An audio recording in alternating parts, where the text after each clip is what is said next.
तो आज की इस वीडियो में हम देखने वाले हैं किरचॉफ वोल्टेज लॉ का सेकंड प्रॉब्लम। इससे पहले भी हम किरचॉफ वोल्टेज लॉ पर फर्स्ट प्रॉब्लम को सॉल्व कर चुके हैं।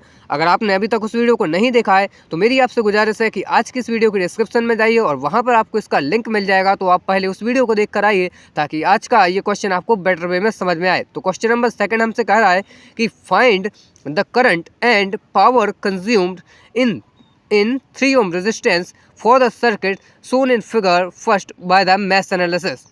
ठीक है ना। तो ये हमारे पास में पूरा का पूरा सर्किट है और इसमें यहाँ पर 10 वोल्ट की जो बैटरी है वो कनेक्टेड है और यहाँ पर इसके बाद में ये पहला रेजिस्टेंस है, ये दूसरा, ये तीसरा, ये चौथा और ये पांचवा, यानी कि टोटल 5 रेजिस्टेंस कनेक्टेड है और इस साइड में एक 6 वोल्ट की बैटरी भी लगी हुई है। और क्वेश्चन हमसे क्या बोल रहा है? क्वेश्चन हमसे बोल रहा है कि हमें इस 3 ओम के रेजिस्टेंस के थ्रू जो कि ये पावर कंज्यूम्ड और करंट को हमें फाइंड करना है। ठीक है ना। तो ये हमारे पास में इतना पहला लूप है और ये हमारे पास में जो कि सेकंड लूप है और इस तरीके से लास्ट वाला थर्ड लूप है। तो ये लूप का क्या मतलब होता है? एक पूरा क्लोज सर्किट। तो यहाँ पर हमारे पास में आप देख सकते हैं कि टोटल 3 बॉक्सेस हैं, यानी कि टोटल 3 लूप्स हमारे पास में हैं। इसलिए हम इसमें KVL that means Kirchhoff voltage law का इस्तेमाल करेंगे और लूप बाय लूप हमें 3 इक्वेशंस मिलेंगी, क्योंकि जितने लूप होंगे उतनी इक्वेशंस। तो हम इसको सॉल्व करने के लिए सबसे पहले तो हमें जो काम करना होता है, ध्यान से सुनते जाइएगा, वो हमें एक लूप के अंदर करंट किस डायरेक्शन में फ्लो हो रहा है वो डिटरमाइन करना होता है। तो मैं यहाँ पे मान लेता हूँ कि इस पूरे लूप में करंट I1 जो कि ये फ्लो हो रहा है और वो भी क्लॉकवाइज। आप चाहे तो एंटी क्लॉकवाइज भी ले सकते हैं, उससे कोई भी फ़र्क नहीं पड़ता है। लेकिन अगर आप क्लॉकवाइज ले रहे हैं तो सभी लूप्स के अंदर आपको क्लॉकवाइज लेना चाहिए, क्योंकि इससे कैलकुलेशन ईजी हो जाती है। तो सेकंड लूप में I2 करंट फ्लो हो रहा है, ये मैंने मान लिया। इसी तरीके से थर्ड लूप में I3 करंट फ्लो होगा, ये भी मैंने मान लिया। आप अपने हिसाब से कुछ भी मान सकते हैं। एंटी क्लॉकवाइज मान रहे हैं तो एंटी क्लॉकवाइज मानिए, क्लॉकवाइज मान रहे हैं तो क्लॉकवाइज मानिए, उससे कोई फ़र्क नहीं पड़ता।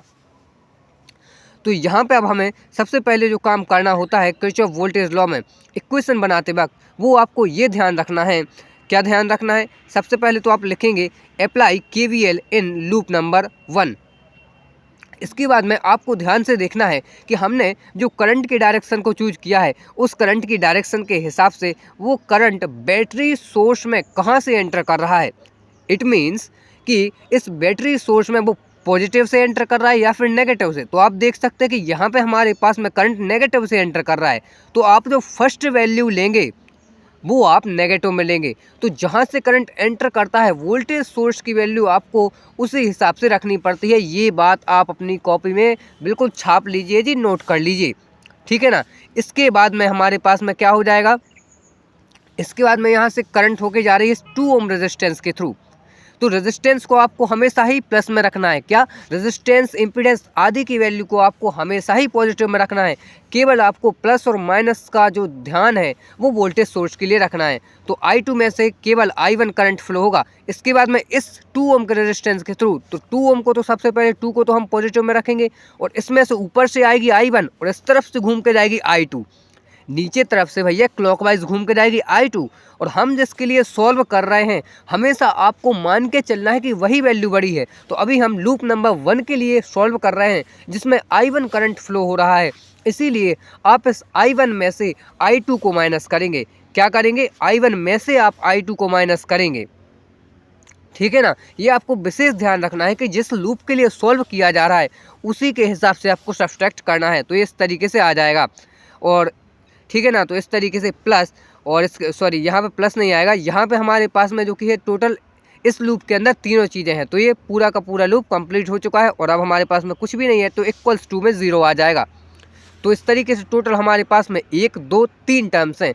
तो जितनी चीज़ें एक लूप के अंदर होती हैं उसी हिसाब से हमारे पास में टर्म्स बनती हैं। हमारे पास में 2 रेजिस्टेंस थे और 1 बैटरी से, तो 3 टर्म बनी। इसके बाद में कुछ नहीं, आप इसको सॉल्व करेंगे, इस 2 का अंदर मल्टीप्लाई करेंगे तो 2I1 minus 2I2 is equal to 0। ठीक है ना। तो यहाँ से आपके पास में क्या आ जाएगा? ये 2I1 और 2I1 को आप ऐड कर देंगे तो -10 एज और ये हो जाएगा आपके पास में 4I1 और ये आ जाएगा माइनस 2I2 इक्वल्स टू 0। तो यहाँ से क्या हो जाएगा कि आप इसको चाहे तो पहले लिख सकते हैं या फिर 4I1 भी रख सकते हैं। ठीक है ना। तो आप यहाँ पे रखेंगे 4I1 और ये रहेगा -2i2 और इस -10 को इस तरफ हम शिफ्ट करेंगे तो हमें जो कि +10 मिल जाएगा और ये हमारी फर्स्ट साइमल्टेनियस इक्वेशन हमें इस तरीके से मिल जाती है। तो आई होप कि आपको यहाँ तक सब कुछ समझ में आया होगा। अगर कोई भी आपको डाउट रह जाता है तो आप कमेंट ज़रूर करें, मैं आपके डाउट का आंसर ज़रूर दूंगा। तो इसके बाद में अभी ये हमने काम करा है फर्स्ट लूप के लिए, अब हम जो काम करेंगे वो सेकेंड लूप के लिए। तो मैं यहाँ पे लिखूँगा apply KVL in second loop in loop number 2। तो अब हमें किरचॉफ वोल्टेज लॉ को लूप नंबर सेकंड में इम्प्लीमेंट करना है। तो यहाँ पे हम क्या करेंगे, यहाँ पे भी हमने करंट की डायरेक्शन को क्लॉकवाइज माना हुआ है। तो सबसे पहले हम इसमें देखेंगे हमारे पास में एक ये रेजिस्टेंस है, एक ये 3 ओम का और एक ये साइड 1 ओम का है ना। तो टोटल हमारे पास में 3 रेजिस्टेंस हैं। तो इसके थ्रू इक्वेशन किस तरीके से बनाएंगे, मैंने आपको क्या बताया, करंट जो कि वो किस तरीके से फ्लो कर रहा है, क्लॉकवाइज, ठीक है ना। तो करंट जिस तरीके से, लेकिन यहाँ पे मैंने आपके लिए बताया था कि वोल्टेज सोर्स के लिए कंडीशन होती है कि अगर पॉजिटिव से करंट एंटर कर रहा है तो वैल्यू पॉजिटिव में, नेगेटिव से कर रहा है तो वैल्यू को नेगेटिव में लेंगे। लेकिन रेजिस्टेंस के लिए ऐसा कुछ भी नहीं है, ठीक है ना। रेजिस्टेंस के लिए ऐसी कोई कंडीशन, रेजिस्टेंस वगैरह या फिर इम्पीडेंस, हमेशा इसकी वैल्यू प्लस में आती है, ठीक है ना। तो हमेशा इसकी वैल्यू किस में आएगी, प्लस में आएगी। तो यहाँ से जो कि अगर हम देखें I1 रेजिस्टेंस के थ्रू, तो यहाँ से I3 भी फ्लो होगा और ऊपर से I2, क्योंकि ये कॉमन ब्रांच है ना भैया इस लूप नंबर 3 के साथ में। इसी तरीके से अगर आप साइड में देखेंगे तो ये 2 ओम का रेजिस्टेंस उसके साथ में कॉमन है। तो जब हम इसको इक्वेशन बनाएंगे तो हमारे पास में आ जाएगा 3i2 यानी ऊपर वाली जो ब्रांच है, प्लस आ जाएगा I1। और I2 के लिए हम सॉल्व कर रहे थे इसलिए मैंने I2 माइनस I3 लिखा हुआ है। इसके बाद में ये वाला जो रेजिस्टेंस है +2 ओम का, ये वाला इसमें से I1 फ्लो होगी और I2 फ्लो होगी इस तरीके से। तो मैंने आपको बताया कि I2 में से आपको अब I1 सब्सट्रैक्ट करना पड़ेगा जिसके लिए आप सॉल्व कर रहे हैं। तो अभी हम I2 के लिए सॉल्व कर रहे हैं तो I2 को बड़ा मानेंगे और I1 छोटा है ऐसा मान के उसको सब्सट्रैक्ट कर देंगे। तो इस तरीके से हमारी फिर से टोटल 3 टर्म्स जो कि हमें मिल चुकी हैं। अब बस आप इसको कुछ नहीं सॉल्व कर लीजिए। तो यहाँ से आपके पास में आ जाएगा 3i2 और प्लस ये 1 अंदर मल्टीप्लाई होगा तो आ जाएगा I2 माइनस आ जाएगा I3 प्लस 2 का आप अंदर मल्टीप्लाई करेंगे तो हो जाएगा 2i2 minus 2i1 equals to 0। इसके बाद में आप यहाँ से देख सकते हैं कि ये 2i2 है और ये एक 1i2 और ये 3i2। तो टोटल आपके पास में जो कि है कितने 6i2 हो जाएंगे ना भैया, है ना। तो यहाँ पे आप क्या लिखेंगे, सबसे पहले तो मैं इसको छोड़ देता हूँ, -2i1 प्लस हमारे पास में ये बचा रहेगा, ये आ जाएगा 6i2, है ना। ये सबको ऐड कर दिया और -i3 बचा रहेगा इक्वल्स टू में 0। तो इस तरीके से ये हमारी सेकंड जो कि इक्वेशन तैयार हो जाती है। अब हम जो कि लूप नंबर 3 के लिए किरचॉफ वोल्टेज लॉ को अप्लाई करेंगे। तो यहाँ पे लूप नंबर 1 में हमारे पास में 1 ओम का रेजिस्टेंस है, ऊपर भी 1 ओम का रेजिस्टेंस और एक ये बैटरी सोर्स है, यानी कि टोटल 3 टर्म्स हमारे पास में फिर से आएंगी। अब हमें सबसे पहले जो शुरुआत करनी है वो इस वोल्टेज सोर्स से करनी है, या फिर चाहे तो हम रेजिस्टेंस से भी कर सकते हैं, लेकिन हम यहाँ पे वोल्टेज सोर्स से स्टार्ट करेंगे। तो करंट की डायरेक्शन जो कि हमारी क्या है, क्लॉकवाइज है, और करंट जो कि वो पॉजिटिव से एंटर कर रहा है। ये हमने लूप नंबर 3 में देखा, किसमें पॉजिटिव से, बैटरी के पॉजिटिव सोर्स से एंटर कर रहा है। इसीलिए जो आपको फर्स्ट टर्म लूप नंबर 3 में KVL अप्लाई करते हुए रखनी पड़ेगी वो आपको क्या रखनी पड़ेगी, पॉजिटिव में 6 को रखना पड़ेगा। बाकी रेजिस्टेंस की वैल्यू तो आपको हमेशा ही पॉजिटिव में रखनी है। तो यहाँ से आ जाएगा 1 और 1 के साथ में जो फ्लो हो रही है वो आ जाएगी I3 माइनस I2। क्यों, क्योंकि वो वाली भैया ब्रांच कॉमन है ना। यहाँ पे देखिए ये 1 ओम के रेजिस्टेंस के थ्रू I2 ऊपर से आ रहा है और I3 नीचे से जा रहा है। तो मैंने आपको क्या बताया, जिस लूप के लिए सॉल्व कर रहे हैं वो करंट आपको बड़ी माननी है। तो यहाँ से ऊपर से I2 आ रहा है, यहाँ से नीचे से I3 जा रहा है। तो I3 जो कि है बड़ा है और I2 छोटा है जिस लूप के लिए सॉल्व कर रहे हैं। तो अभी लूप 3 के लिए सॉल्व कर रहे हैं तो I3 माइनस I2 आ जाएगा। ये मैंने आपको पहले ही बताया, ये मैं आपको अभी भी बता रहा हूँ। तो प्लस यहाँ से आ जाएगा 1 और ये हो जाएगा I3, ऊपर वाले में से केवल I3 ही फ्लो कर रही है ना भैया। तो यहाँ से आ जाएगा प्लस जो कि 1 आ जाएगा। तो यहाँ पे आप अंदर मल्टीप्लाई करेंगे तो आ जाएगा I3 माइनस आपके पास में यहाँ से आ जाएगा I2 और इस 1 का अंदर मल्टीप्लाई होगा तो I3 ही रहेगा और इक्वल्स टू में आपके पास में आ जाएगा 0। तो यहाँ पे आप देख सकते हैं 2 I3 की टर्म है। तो यहाँ पे रहेगा 6 plus 2 I3 minus I2 equals to में 0। तो इस तरीके से ये हमारे पास में जो कि है इसको हम थोड़ा सा रीअरेंज करके लिखें तो थर्ड इक्वेशन जो कि है कुछ इस तरीके से तैयार हो जाएगी, 2I3 minus I2 equals to 6। तो इस तरीके से हमारे पास में टोटल 3 इक्वेशंस जो कि है आ चुकी हैं। इसको अगर हम और किसी तरीके से लिखना चाहें तो हम किस तरीके से लिखेंगे, इस I2 को पहले लिख सकते हैं plus +2 I3 is equal to हम -6 लिख सकते हैं। ऐसा इसलिए किया है, अभी मैं आपको आगे दिखाऊंगा। इसको आप जैसा चाहें वैसा रख सकते हैं, वो तो मैंने थोड़ा सा मैट्रिक्स फॉर्म में जब हम इसको सॉल्व करते हैं ना बाय क्रैमर्स रूल, किससे सॉल्व करेंगे हम तीनों इक्वेशन को, क्रैमर्स रूल लगा के, वो मैंने आपको पहली वीडियो में भी बताया था। अगर आपने उस वीडियो को अभी तक नहीं देखा है तो मेरी आपसे गुजारिश है कि प्लीज़ पहले आप उसको देख कर आइए ताकि आपको बेटर वे में समझ में आए।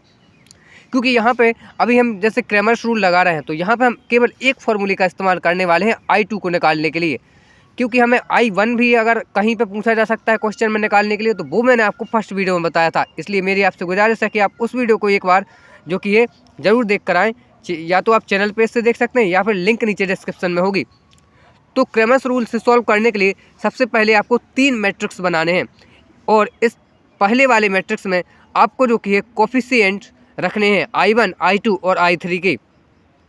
और ये जो हमारे पास में दूसरा मैट्रिक्स होता है इसमें आपको जो कि है मल्टीप्लायर्स रखने हैं। तो I1, I2 और I3 जो कि है वो कोफिशिएंट्स के मल्टीप्लायर हैं। और लास्ट में आपके पास में ये होता है कांस्टेंट मैट्रिक्स। तो इसमें तीनों इक्वेशंस के कांस्टेंट की जो कि है वैल्यू आ जाएगी। ठीक है ना, मैं आपको बता रहा हूँ कि आप प्लीज़ देख कर आइए ताकि आपको समझ में आए उस वीडियो को। ठीक है ना, तो ये हमारा क्या है, ये मैंने आपको पहले ही बताया था, ये हमारा कोफिशिएंट मैट्रिक्स। तो इसको क्या बोलते हैं, कोफिशिएंट मैट्रिक्स। और ये सेकंड वाला है, इसको हम बोलते हैं जी मल्टीप्लायर मैट्रिक्स, क्योंकि ये जो I1, I2 और I3 हैं ये इक्वेशन 1 और 2 और 3 में इन सारी की सारी वैल्यूज़ के साथ में मल्टीप्लाई में है। और ये लास्ट में है कांस्टेंट मैट्रिक्स।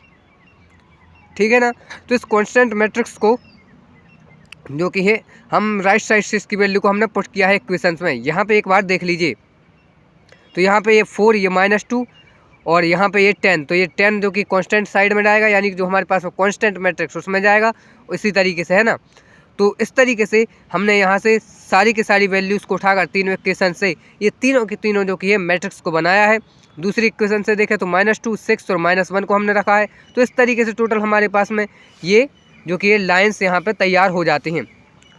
ठीक है ना, तो इस तरीके से ये हमारे तीनों के तीनों मैट्रिक्स जब तैयार हो जाते हैं, इसके बाद में इन तीनों मैट्रिक्स को आपको सॉल्व करना है।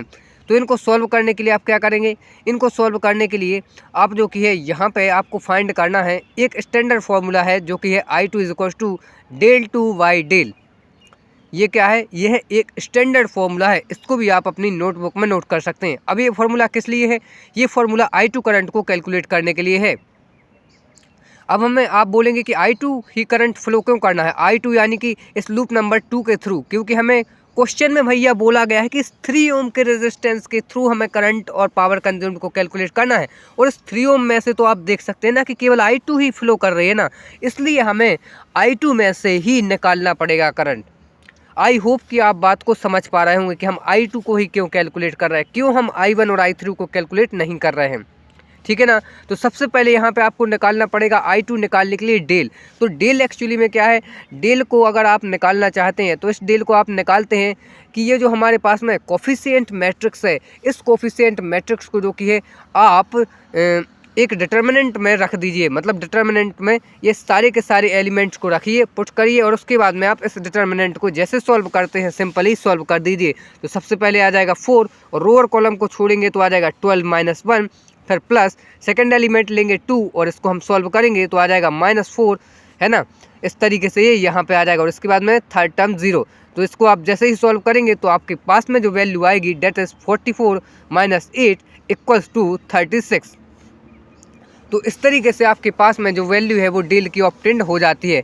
अब हमें वैल्यू निकालना है इस डेल 2 की। तो डेल 2 की वैल्यू हम कैसे निकालते हैं, पहली जो हमारा मतलब पहला जो हमारा कॉलम है उसको एज इट इज रखिए, और जो हमारे पास में जो दूसरा कॉलम है उस दूसरे कॉलम को आप कांस्टेंट मैट्रिक्स के एलिमेंट से रिप्लेस कर दीजिए।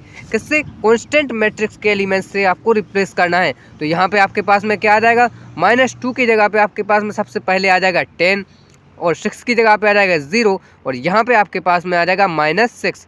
बाकी थर्ड कॉलम को आप एज इट इज 0, -1 और 2। तो ये आपको डेल 2 निकालने का एक स्टैंडर्ड फॉर्मूला है, इसको आपको याद रखना है। तो और उसके बाद में कुछ नहीं, आप इस डिटर्मिनेंट को जनरली सॉल्व करेंगे तो यहाँ से आपके पास में आ जाएगा ये 4 और माइनस आ जाएगा यहाँ पे 6, तो ये आ जाएगा -10, क्योंकि सेकंड टर्म के लिए माइनस आता है, -4, और यहाँ पे आ जाएगा ये +0। तो जैसे ही आप इसको सॉल्व करेंगे तो आपके पास में आ जाएगा, तो -24 प्लस आ जाएगा 40, तो यहाँ से आपके पास में आ जाएगा 16, ठीक है ना। तो इस अब हमें क्या निकालना है, I2। तो हम जनरली क्या करेंगे, दोनों की दोनों वैल्यू हमें मिल चुकी हैं, तो हम I2 को कैलकुलेट करने के लिए जो कि है सीधी की सीधी वैल्यू को पुट करेंगे। तो del 2 डिवाइड बाई del हमारे पास में क्या है, 16 डिवाइड बाई 36, तो ये हमारे पास में आ जाएगा 0.0444 एम्पियर। कितना आ जाएगा, 0.444 एम्पियर, ये आप कैलकुलेट कर सकते हैं। तो ये जो कि है हमारी I2 हमें करंट ऑब्टेंड हो चुकी है, जो कि हमें क्वेश्चन में बोला गया था। अब हमें क्या करना है, फाइंडिंग पावर कंज्यूम्ड। तो पावर कंज्यूम्ड के लिए एक स्टैंडर्ड फॉर्मूला होता है कि कितनी इसमें पावर जो कि है वो कंज्यूम हुई है, उसको निकालने के लिए हमारे पास में जो स्टैंडर्ड फॉर्मूला है that is P = I² R। तो यहाँ पे I² की जगह पे आप क्या लिख देंगे, I2 लिख देंगे। क्यों I2, क्योंकि हमने करंट किसकी निकाली है, I2 को कैलकुलेट करा है ना। तो यहाँ पे आ जाएगा 0.444 का स्क्वायर और इनटू रेजिस्टेंस कौन सा है, 3 ओम का रेजिस्टेंस, जिसके थ्रू I को निकाला है, तो आ जाएगा 3। तो यहाँ पे अल्टीमेटली जैसे ही आप इसको सॉल्व करेंगे तो आपके पास में यहाँ से आ जाएगा ये 0.591 वाट। तो इस तरीके से आज का ये पूरा का पूरा क्वेश्चन जो कि ये बढ़िया तरीके से सॉल्व हो जाता है। अगर आपको कोई भी डाउट है तो आप कमेंट ज़रूर करें। तब तक के लिए धन्यवाद।